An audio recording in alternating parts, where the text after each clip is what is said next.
Welcome back to The Winning Leap. Before the break, we gave you a comprehensive view on the challenges faced by Indian organizations when making their workplace ready for the future. It's now time to focus on the solutions. So let's see how organizations can maximize their resources and move towards a structure that is both cost-effective and efficient. Moving towards a workplace of the future is no easy task. It involves an entire rehaul of the existing company structure as well as huge costs. However, companies can begin to grow towards being future-ready by adopting new workplace structures, meaningful reward structures, and the dismantlement of traditional approaches to performance management. In the month of November 2014, we ensured that people who left their education after the 8th standard can get back into the system, and from 9th standard onwards can go up to post-graduation if they so desire. So opening up these possibilities and ensuring lateral and horizontal mobility across all seamless activities vis-a-vis education, I think, is a great impetus that the skill-based industry needed. Fresh and constructive approaches need to be adopted by Indian organizations to effect positive change in the workplace. It is clear that the need of the hour is to really make way for newer and more modern approaches when it comes to building workplaces of the future. And I'm here today with Sandhya Vasudevan from Deutsche Bank, who's going to talk to us about how organizations can begin to make this change. Welcome to the show, Sandhya. Thank you. So let's start with a basic need of the hour question, really. It seems like a great and really almost insurmountable challenge for some Indian organizations to make their workplace future ready. What are really some of the key points needed when looking at new workplace structures? Any company looking at the future of workplace needs to start with where is the business going. So therefore, what are the macroeconomic, social trends? That's vital. The second piece is how is technology impacting them?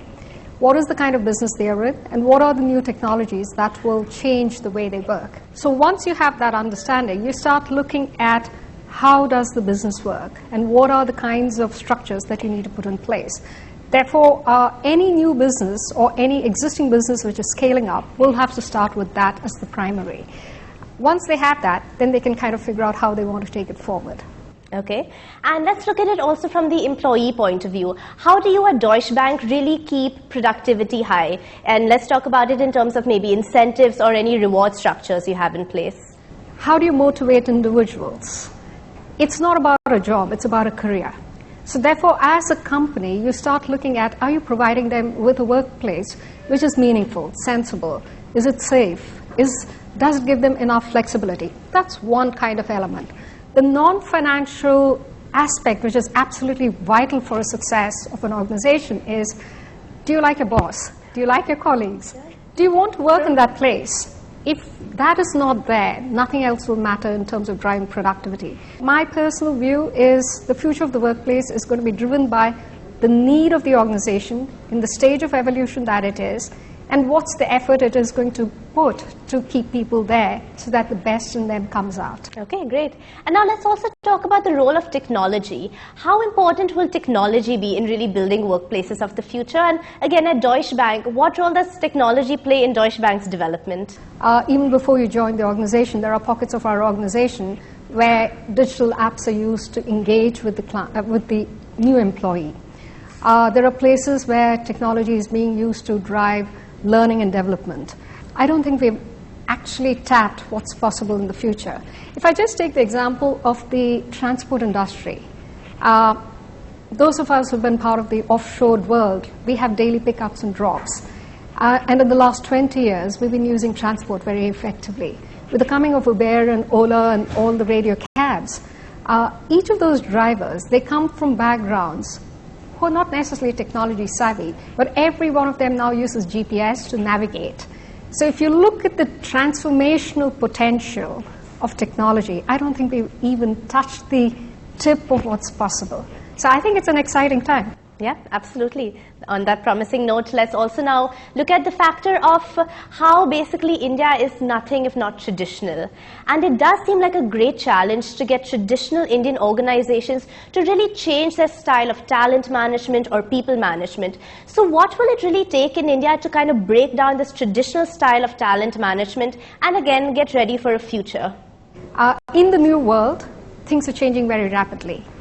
Growth will come to those who are willing to take a risk, and it is quite disruptive. So if I need somebody who's a rocket scientist for today, because I'm building a product that requires rocket scientists, can I go and get that? And if so, where? So I think there will be new models which are coming through, and traditional businesses, I think, are smart enough to leverage that. Okay. Let's take a look at the cost factor.